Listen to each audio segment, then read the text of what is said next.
The Awakening, from the Fempiror Chronicles, by George Willson. Chapter 21. Discoveries. Zechariah moved through the halls of the Aruftium Plateau with the other Rostem, Ulrich, and the Alewo, clearing the last remaining Tepish after they had gotten rid of Nikolai. Most of the Tepish fled freely before their onslaught, and since they were victims more than they were fighters, the Alewo allowed them to go.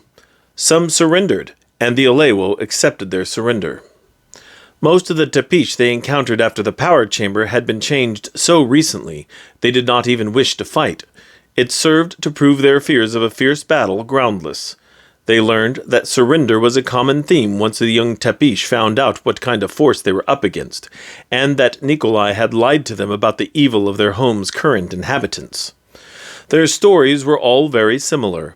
Like David, they had all been out at night, and someone had attacked them. Their attackers had removed them from their home and forced into the Tepish way for a few days until they got homesick. At that time, the Tepish allowed them to return home. This was a variation on the Tepish way, as historically they just left their victims where they were, or placed them in a safe place to allow their own people to find them. It was only after their people rejected them that the Tepish had taken them, for it was common among humans to despise what they do not understand. This time they had given them a place to return to, and the majority of them returned angry for being misunderstood. The Tepish cared little for those that failed to return, but some of the new Fempiror had seen them die in the sunlight, or killed by their own town who felt they were demons or similar. With those images to go on, the new Fempiror were angry, and willing to help the Tepish in whatever they wished to do. After all, they were outcasts, with nothing else to live for but this new way of life. However, since they were so new, they were more than willing to listen to the Alewo, and wished to change sides to something more peaceable. To the Alewo, it was encouraging to hear how unfounded their fears turned out to be, though they did hear reports of some Alewo being killed.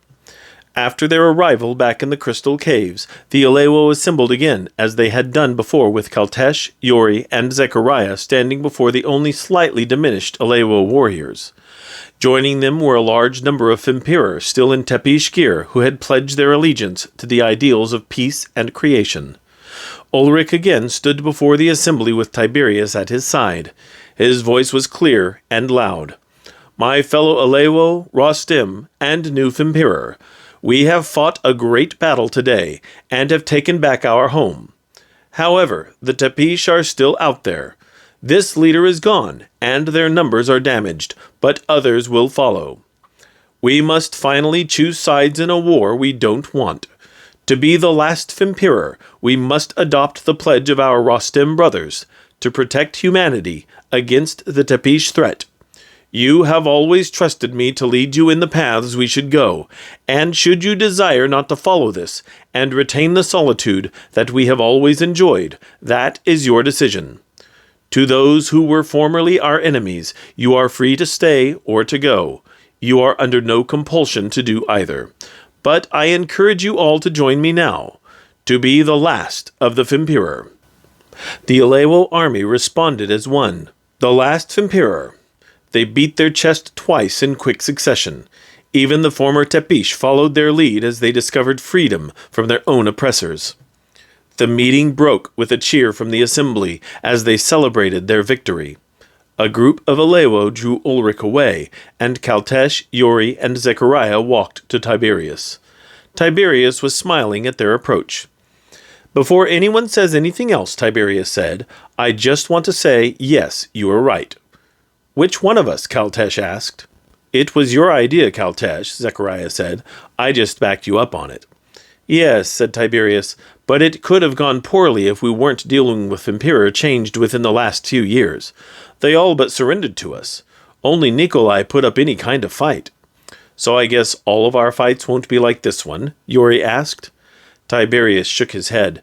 "That would be a comfort if it were true," he said, "but I fear this was only the light drizzle before the true storm. There are Tepish older than Nikolai, who could give the best of us a test of our abilities." Gasta, the medic who had helped Yori, approached them. "Excuse me," he said, "but your missing friend has turned up." Tiberius nodded, and Gasta led them through the mix until they came upon Vladimir, lying on a cot in one of the caves that contained other injured warriors. The Alewo medics had removed his tunic, and the bruises on his face and arms showed he had taken quite a beating. Tiberius knelt beside him and took his hand. "Vladimir," he said, "what happened?" "When the rest of you had gone to your rooms," Vladimir said, "I decided to have a look around anyway. I walked through several halls, making sure I kept track of the way I'd come, but didn't find anything of consequence. I heard some voices just off of one of the junctions, so I thought I'd check it out, since we hadn't heard anyone since we'd arrived. My mistake was not assuming the worst and moving silently. I passed around a couple turns, and when I walked around that last corner, about 20 of them attacked me. When I woke up, these Alewo were carrying me here." Tiberius nodded solemnly. Ulrich had walked up behind them during Vladimir's story, and stood silently while Vladimir had finished. Ulrich clearly wanted to speak to Zechariah, but Zechariah was curious as to Tiberius' take on Vladimir. "Rest, old friend," Tiberius said to Vladimir, placing his hand gently on his head. Vladimir nodded and closed his eyes. Tiberius stood and led Zechariah away from Vladimir. Ulrich stayed with them. "Do you believe him?" Tiberius asked. "Considering how easily we beat their forces," Zechariah replied, "it seems strange he would lose." Tiberius stole a glance back at Vladimir, lying peacefully on the cot. He looked back at Zechariah. "In an overwhelming number, though?" he asked. "It's possible," Zechariah said. "He's one of my oldest friends, though. I don't have a reason to distrust him." Tiberius nodded, but something nagged in the back of Zechariah's mind. Vladimir said they had attacked him, but they did not kill him. He was hurt, there was no disputing that, but there was something about it that did not fully add up. Maybe the Tepish had just left him for dead when the battle began, and did not have the chance to finish the job. Like he said, he had no reason to distrust Vladimir, but there was a piece of his story that was missing. He had little time to consider this further, though, as Ulrich was waiting for his attention. Zechariah turned to him. "Zechariah," Ulrich said, "I have just received a rather disturbing message about your protege." Zechariah was suddenly very attentive. "Is something wrong with David?" Zechariah asked. Had he decided to join the battle and gotten himself hurt? "Unknown," Ulrich said. "He left." "Left?" Zechariah asked in surprise. Ulrich nodded in that cool demeanor he always seemed to keep in place. "A medic advised me that he took the chaser from your levicart, along with the day-travel cloak, and left right after we went into battle." Zechariah was incensed. Vladimir's tale would have to wait. "The fool!" he cried in anger and disgust. In truth, he was more than a little hurt by David's clear betrayal of the trust he had placed in him as of late. He thought David had begun to understand. He thought that he was becoming a part of the team, but in reality, he was simply biding his time waiting for a chance to run. He found his chance, and he took it. "Where is he going?" Tiberius asked as Zechariah took off in a fast-paced walk toward the levicart chamber. "Hoggenstown," Zechariah replied. There was no question about it. He had talked about the question of returning non-stop since he was changed.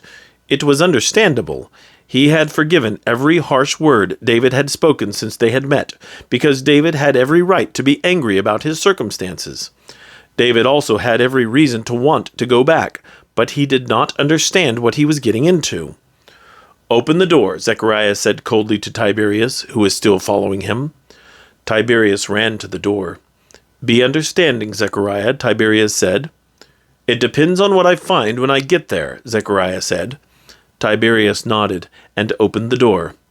Night had fallen some time ago, so it was quite dark, but that was no matter to him. He knew exactly where Hoggenstown was from here, and he knew David would have remembered it as well. He switched the levicart on. It hovered off its landing legs, which Zechariah immediately retracted into the base of the cart. "Good luck," Tiberius said. "Be careful." Zechariah nodded and pushed the cart to its immediate full speed. The wake would ruffle Tiberius on the way out, but he was in a hurry to make sure David did not do anything foolish. As he raced across the plains as fast as his cart could carry him, he thought about how much of a head start David would have on him, and what David would do with the time he had. David had to know they would find out, and that they would come after him. On a chaser, David would have made Hogginstown in less than an hour, but whom would he see, and where would they go? He had to place that chaser somewhere out of sight, and it had to be close enough to walk to Hogginstown. His mind raced with everywhere that he knew, and everywhere that David had told him about where he could leave the chaser unnoticed, and provide a place he could talk with someone out of the ears of anyone else in town. He prayed that David would be smart enough to stay out of sight, but at the same time this was assuming the best of David in that he only returned to say goodbye, and then leave. If that is all that happens, David's actions would be more forgivable. However, he remembered David's continual talk about a girl he loved, and if he returned to see her, Zechariah feared where such a discussion would lead. People in love do things that a rational thinking person would not consider. Add to that the factor of never seeing each other again, and Zechariah was easily able to put together a scenario that would not end well. He hoped for the best again in that David would leave after a few words, but God help him if anything else happens. Vladimir was not resting. His eyes were closed, but he listened intently to the conversations around him.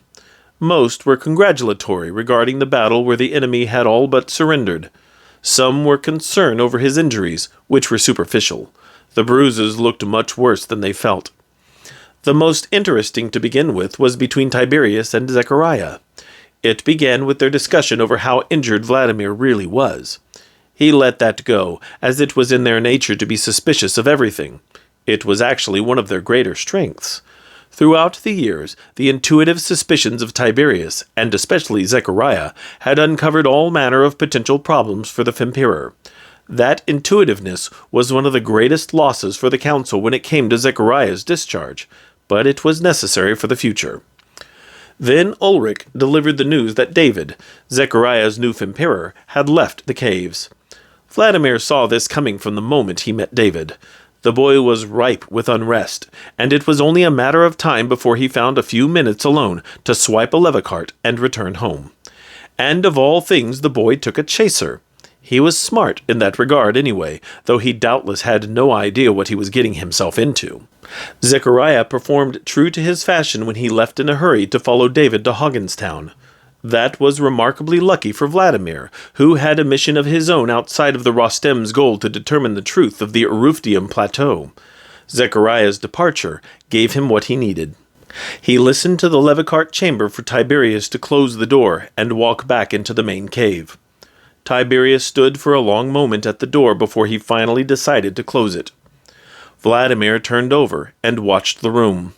Tiberius walked to Yori and Kaltesh to let them know what transpired with Zechariah. They turned and walked away. Vladimir stood up and walked to a nearby table that held his tunic, coat, and sword.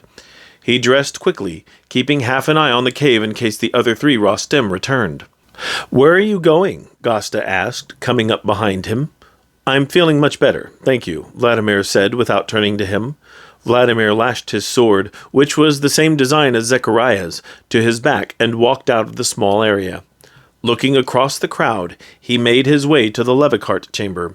He glanced back to the medic's cave, and Gosta was already moving on to other duties, not paying attention to him. He smiled and entered the chamber. His levicart rested on its landing gear. It was newer and faster than Zechariah's, so the worst he would have to deal with would be Zechariah to see him passing in the night. But now, Zechariah was not his first goal. He wanted to reach Hogginstown to see if David had really created any problems. He opened the door to the outside, ran to his cart, started it, and blasted out the door. It did not matter to him that the door was standing open. Someone would see it, and maybe they would investigate and find another levicart gone. But in the end, they could do nothing. They would await the return of whoever returned from Hogginstown. Shortly before reaching Hogginstown, he saw Zechariah veering towards the mound he called his home on the distant western Hogginstown outskirts. Vladimir steered well around Zechariah to approach the town proper from the north. There he would find out what he needed to know.